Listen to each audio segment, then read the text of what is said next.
got one client specifically who's discussed this with us, who has ADHD and autism, and he said as soon as I sat down in your seat, I was just comfortable. And he was like, and I just knew it clicked, this is my barber now. And everywhere I've gone from that point on, he's followed us. Guys who used to get their haircut at Tony and Guy or Head Mike, one of these chains that they'd pay 40 quid for a haircut or whatever, are now changing, and they've found their home in like Club 13 or my place or all the others that are out there. Yeah, because some people are there for the service. I got diagnosed in February this year. Oh wow! And it's only been the last couple of years that I've even had it on my radar. I just thought it was a bit different. But do you find that impacts more into the shop itself and the way you run your shop and your team?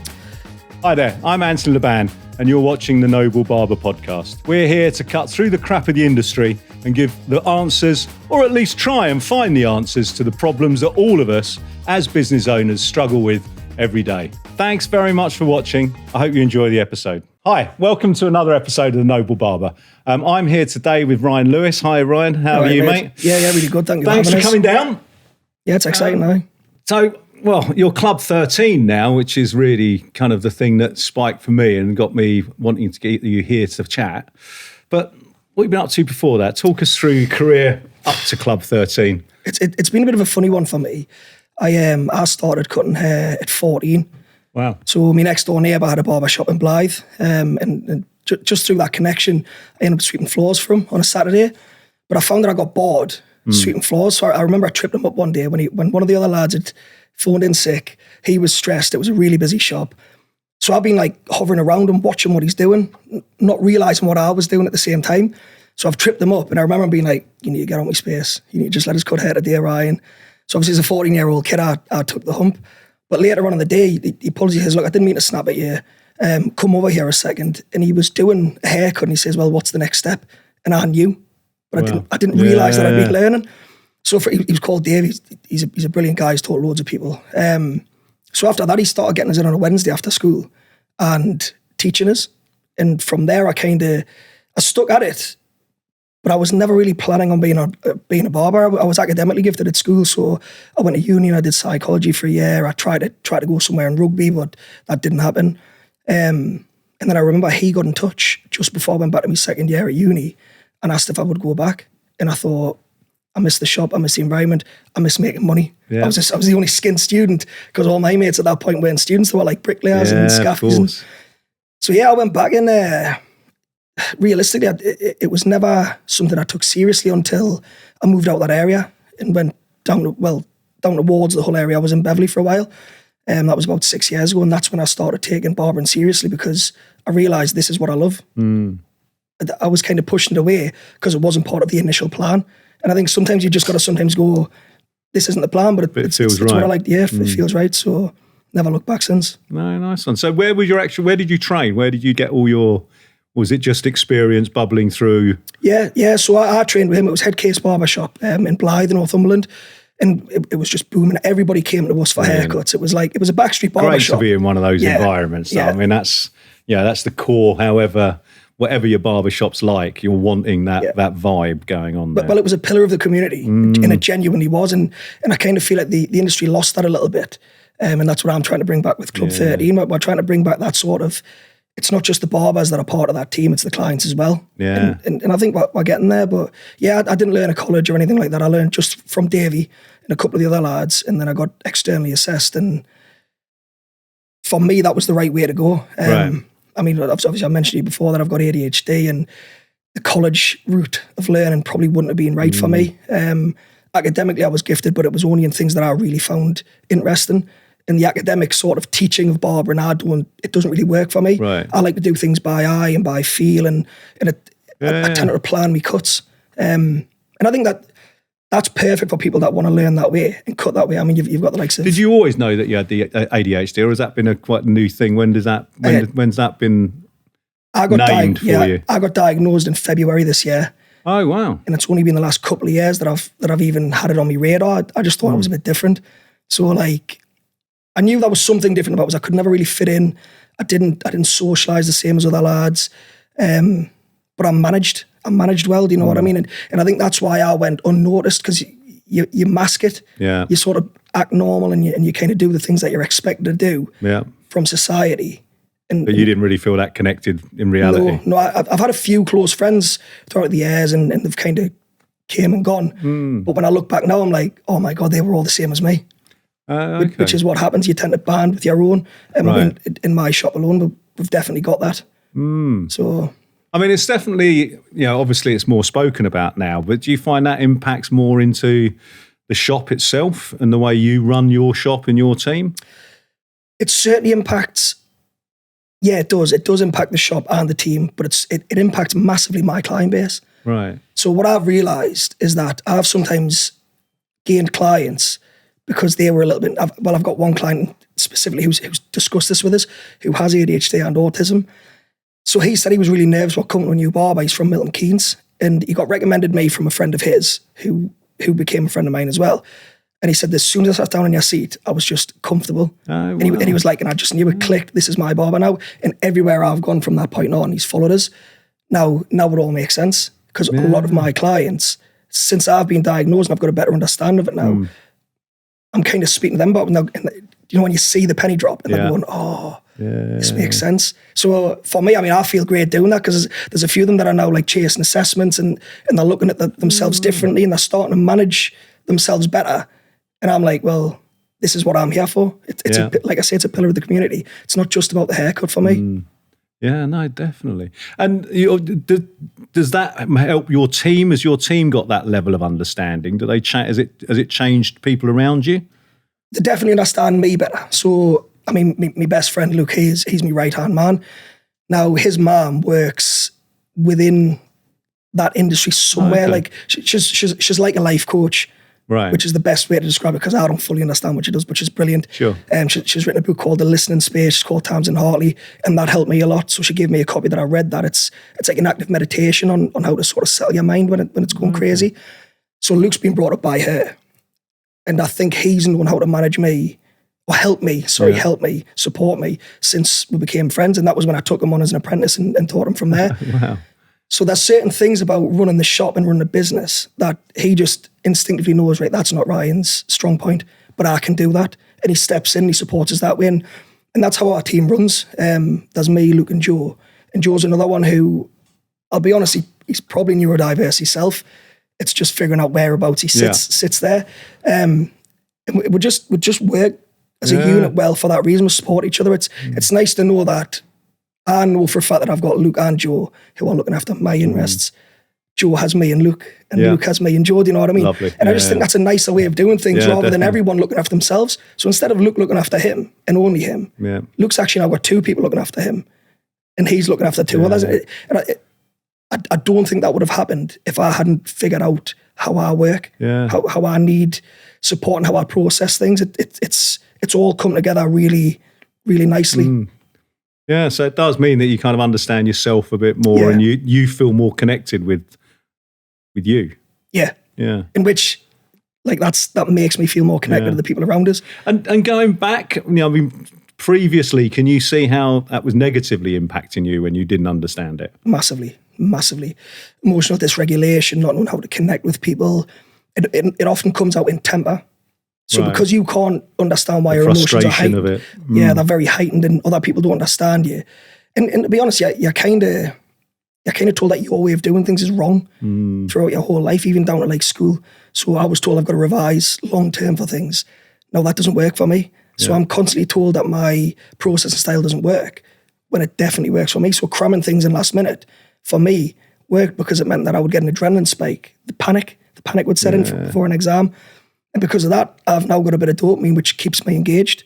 Whereas if I start trying to revise long term 3 months before an exam, that information's not staying with me at all. Yeah. Wow. And so now you're training, or you've got an apprentice who's trained. You've trained. Yeah.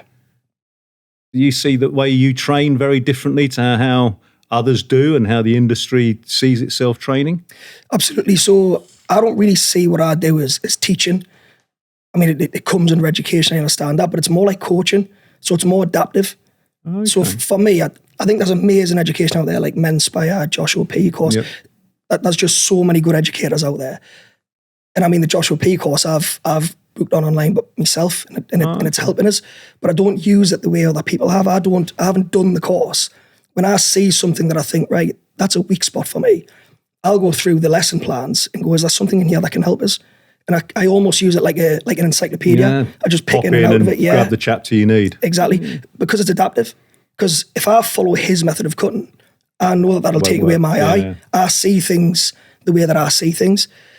So with Luke, I've kind of done that. I encouraged him to learn his own things elsewhere if he could. So he found a lot of videos online that helped him. And it was a case of saying, like, you go and learn that stuff and come and ask me. When I'm in the shop and I'm cutting, if you've got any questions you ask, I'll advise on stuff that I think you need to learn. And like I say, it's more like a sports coach because he needs his own style, his own stamp, and he's really come into his own. I mean, he's been on the front cover of Modern Barber magazine now in 4 years, and he's brilliant. That's fantastic. Whereas Joe has been very, very different. Joe doesn't really take direction well at all.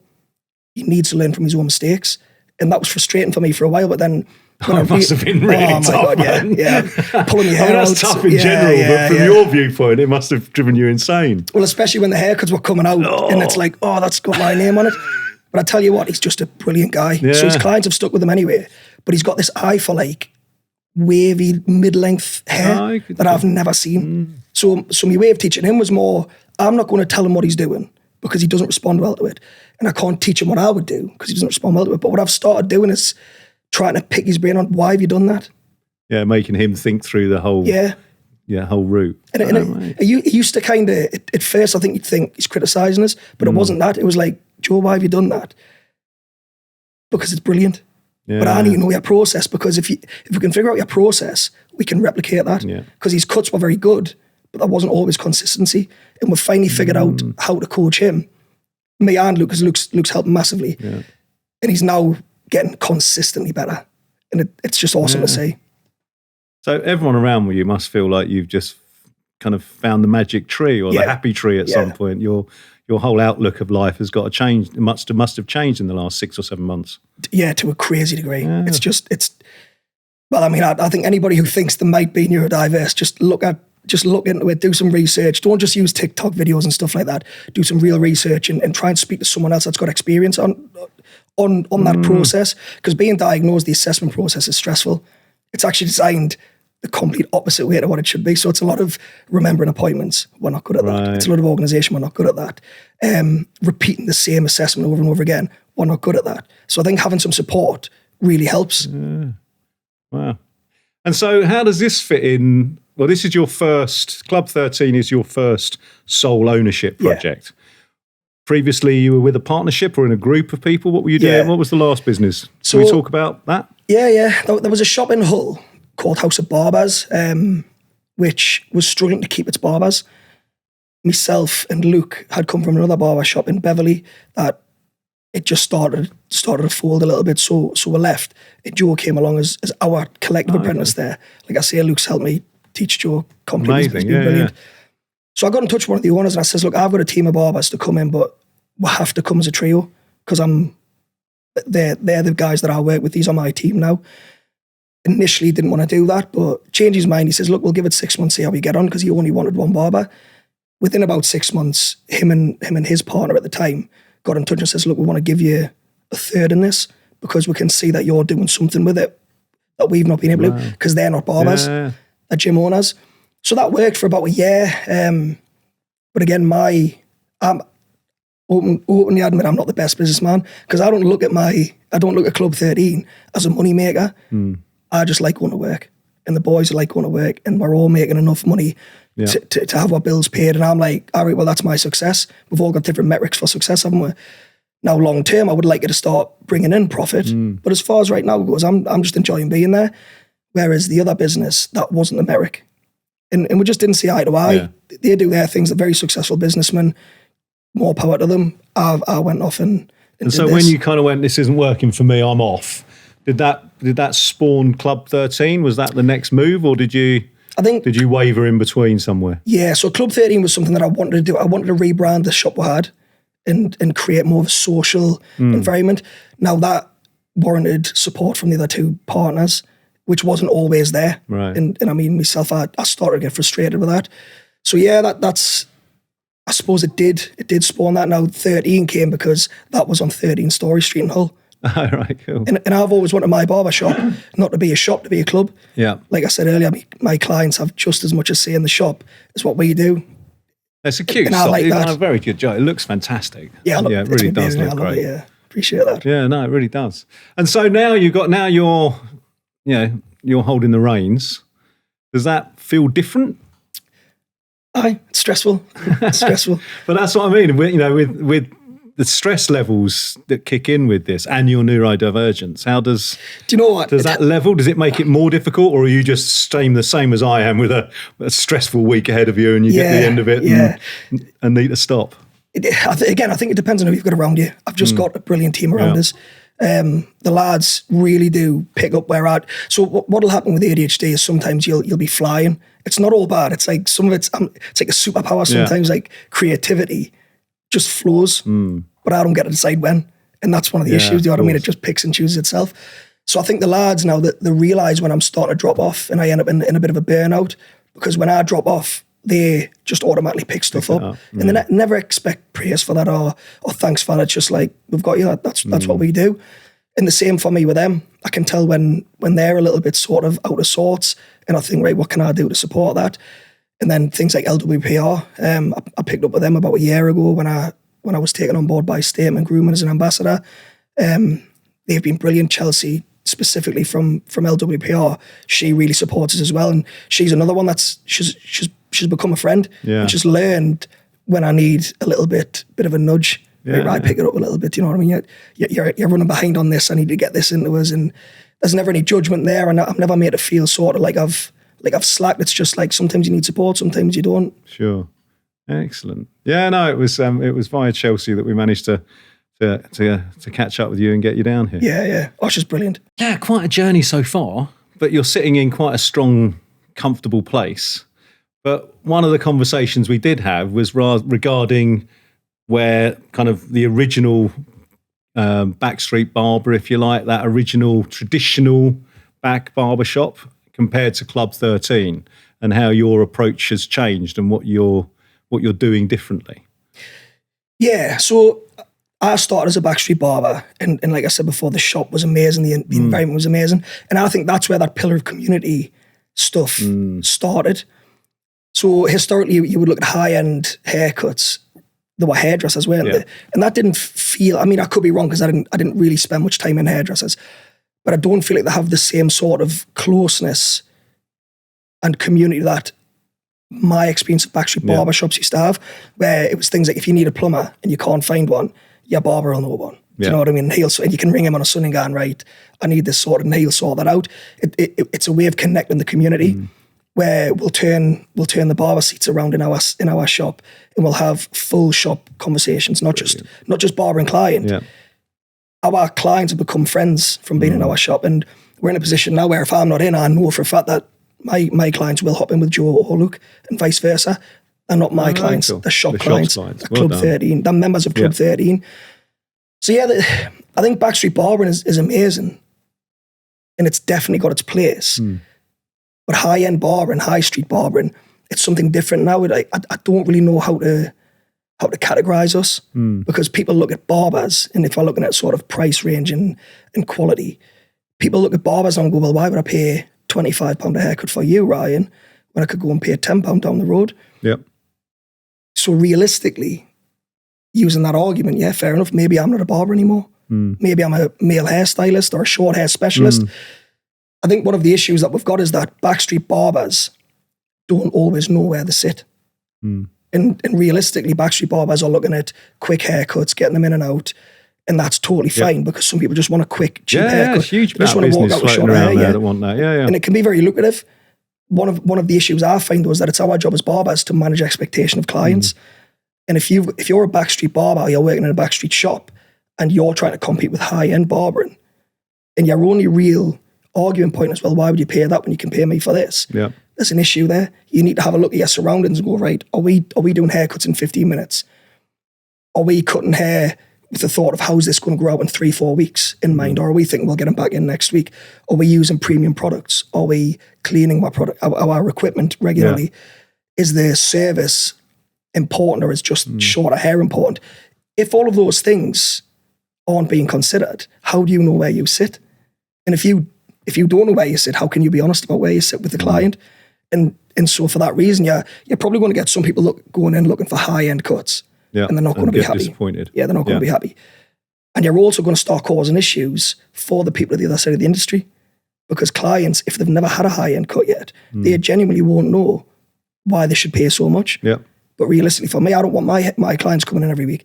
I'll actively recommend them to leave it 2 weeks minimum. Yeah. 3 or 4. 3 or 4 is a good haircut, because the skin fade you're going to lose that in a couple of days. Yeah. Realistically, hair grows, you're going to lose the fresh fade feeling, but the shape of the haircut and the stylability of the haircut, if that can't be replicated for a month, I think there's an issue with the cut.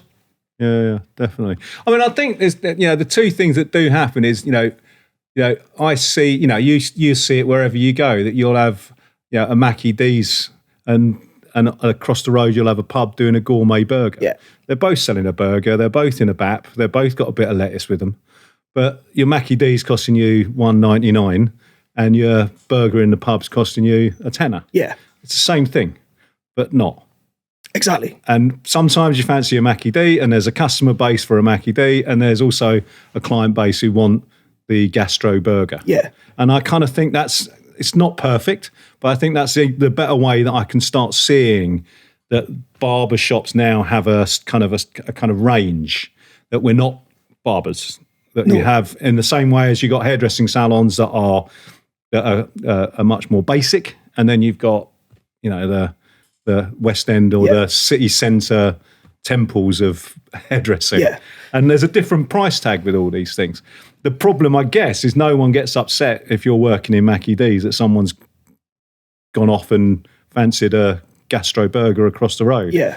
Whereas we do seem to have kind of disparity in our ranks, if you like. That high-end barbers think they're rubbish there, what are you paying that for? And there seems to be this internal dispute. And I think that's my point. So so in Hull, there's a couple of shops that I would consider high-end, and I'm happy to name like Greasy Fingers around the corner from us. Brilliant guys, good haircuts, deserve what they're getting.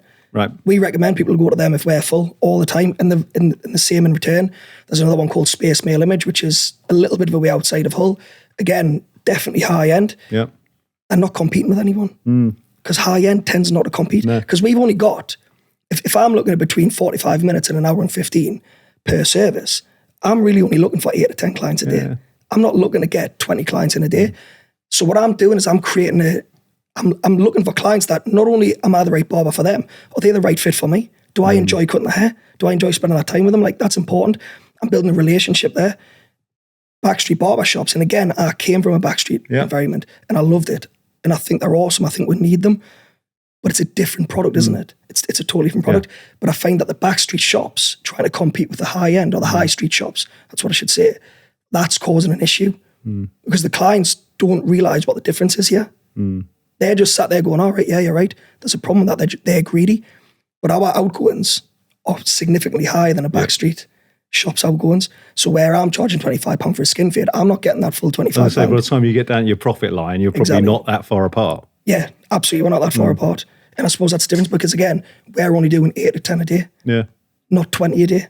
So we're probably making the same. It's interesting, and this comes up to me again and again about the fact that there's all these barbers opening up. They've got to be money laundering. They've got to be fronts for something, which I never quite understand. And I don't. I think it's happened in hairdressing. It's happened in coffee shops, that there's these other businesses, these other, where there's a little independent coffee shop, all of a sudden you get a chain coffee shop pop up. And then you get another guy who's going to have a little gastro independent thingy. And they tend to kind of huddle together. They're not necessarily competing because they're looking for that clientele. Well, I mean, for me, the reason I'm happy to recommend people to Space and to Greasy Fingers is because I know for a fact that when they come back, and they do, 99% of the time, I don't have to fix something, because they haven't had a haircut with next week in mind. They've had a haircut with next month in mind. Yeah. How's this going to look next month? So we've all got our own styles. So my client will come back from one of those shops with a different style. Yeah. That's fine by me, because it's still high standard, still high quality, and that's what's important. Yeah.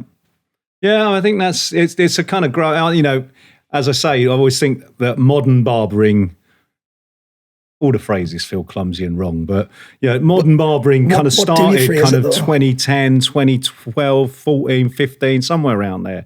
That we started separating the unisex salon as it used to be. That fewer and fewer guys go to the salons, and so the big competition has been taking men out of hairdressing salons. Yeah. And I think hairdressing salons have had a much bigger hit. I own 2 hairdressing salons and I own 2 barbershops. Yeah. And when I opened a barbershop, men disappeared. And I was very happy with that. That was the core part of my business that I was shifting over. So other barbers must be taking their gents' cuts from these other salons. Some that are coming from other barbershops, but I still think there's a big bunch that guys who used to get their haircut at Tony and Guy or Head Mike, one of these chains that they'd pay 40 quid for a haircut or whatever, are now changing. And they've found their home in like Club 13 or My Place or all the others that are out there. Yeah, because some people are there for the service, not the cutters. So, I mean, we're looking at getting a basin put into our shop because I want to add that service, because who doesn't like feeling pampered? Do you know what I mean? Getting your hair washed is nice. It just adds something, a little bit of luxury to what they're used to. Do you know what I mean? You're not going to really get that in a backstreet shop. No. And again, it's not even necessarily about skill set or standard, because there's a lot of backstreet barbers who are awesome. Spectacular skill. Yeah, really, really good. But they might just want to work at a faster pace. They might just not want to work on bookings. They might like going to work and going, I don't know what I've got coming in today, and that excites me. Yeah. So again, it's absolutely not that I want to compete with them. It's not that I want to put backstreet barbering down. Really, we should probably change the name of that. That's what we know it as, backstreet barbering. But realistically, that it kind of makes it sound like it's a lower standard. It isn't necessarily that. They're just different business models. Yeah, I think that's it. They're very different business models. I mean, if you go across the States, you can't get very far in the US without finding a Supercuts. Yeah. Okay. Now, 90% of the people you speak to wouldn't dream of getting their haircut at a Supercuts, an $8 haircut. Yeah. But it's a huge company and they're nationwide and they do great. No frills, no nonsense. Your hair is shorter when you leave. Yeah. Fantastic.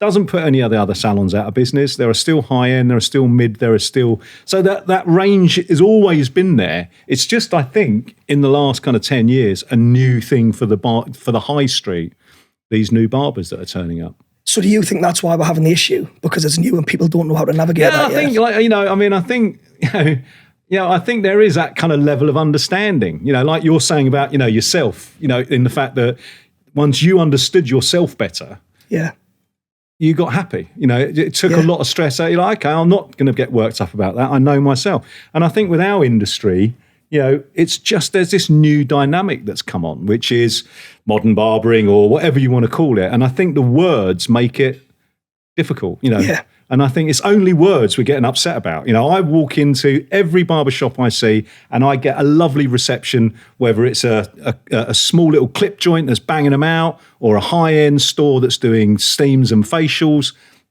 I get the same kind of hello. Everyone chats to me really nicely. Yeah. So the people are the same. It's just the words. And the understanding of it. And I think we've just got lost. And the money, the money's the money, but it's your profit line, Again, like I said before, backstreet barbershops can be very lucrative. Yeah. I just think it depends on how you want to make your money, how you want to spend your working day. That's the difference for me. Yeah. I get stressed out with a high pace sort of in and out system where I don't have my appointments booked. I know it's a walk-in system. That doesn't work right for me, which is why I've been on bookings for years now. I just like being calm at work. I like being creative at work, and that I need a sense of sort of well, it's certainly not serenity, because if you come in the shop, it's loud, it's busy all the time. But that's my serenity. But it's your place, so you call the rules. I've been in plenty of houses where I think, who the fuck decorated this? I couldn't sit in this room for more than 2 minutes, but it's your place. It's got nothing to do with me. If I like it, then that's where you're going to go. And I think you building your place for you is exactly it. I mean, there was a store up the road here that was just the most beautiful clip joint, really stunning. 1970s, hadn't touched, looked brilliant. And I popped in several times and chatted to the old boy and said, look, once it's gone, once you want to retire, shout me. I'd love to take this over. This, And I would have barely touched it. It was so immaculate. This guy had loved his shop for all these years. And then sadly, he passed away without me knowing. and his son took it over, flogged it to another barber. First thing he did, ripped the shit out of it, took all this beautiful stuff and threw it in a skip and tried to turn it into a high-end barbershop. This little clip joint used to have queues down the road. The up-end barbershop does no business. It's not what people want all the time. You're finding that, you're just finding out. I would never have turned that into a higher, it would have looked exactly the same. We'd have changed the service, we'd have had changes. But visually, it was too beautiful to mess with. And there are, I don't know where I'm going with that, but you know what I mean? It's funny you should say that, because I was torn with the aesthetic of Club 13. I've actually got another set of logos that I had made, which are that sort of 1920s classic rich greens and golds and stuff like that, because I was torn between the two, because I love that aesthetic as well. You know what I mean? Yeah, beautiful. Traditional barbering's amazing, isn't it? Like it's something that we cannot lose that. We need to keep it alive somewhere. That's going to be the backstreet shops, isn't it? No, it definitely is. And you see it, you flick through Instagram, you'll see people using a strop and sharpening their blades, and there's an awful lot of original, you still see the open scissors as logos everywhere. There's lots and lots of really beautiful, hereditary stuff from that. But it'd just be nice if we could just calm it down a little bit. Do you know what it is? Have a little kind of calm down on the warfare. Yeah, it's this simple for me. Collaboration over competition. If we can all work together, and I mean the backstreet shops and the high-end shops, if we can just look at each other and go, right, what's your target audience? Well, I want people to come in, be happy with a 15-minute haircut, walk out short, I will see them again next week, champion. Because next time I get a client that comes in and goes, how much? I can go, I tell you what, there's a shop down the road, and I think they're good guys, I think they'll be perfect for you. And there's no animosity there. But we just need to get together for that to happen. It just needs to be discussed, I suppose. Well, I think as where we started from, it is a matter of knowing yourself, knowing your business, knowing your clientele is the core to happiness. Yeah. And I think if you want to change it. Yeah. But you can't just bitch about everybody else. Yeah. And I think that's kind of where we're at, I guess. Mate, thank you.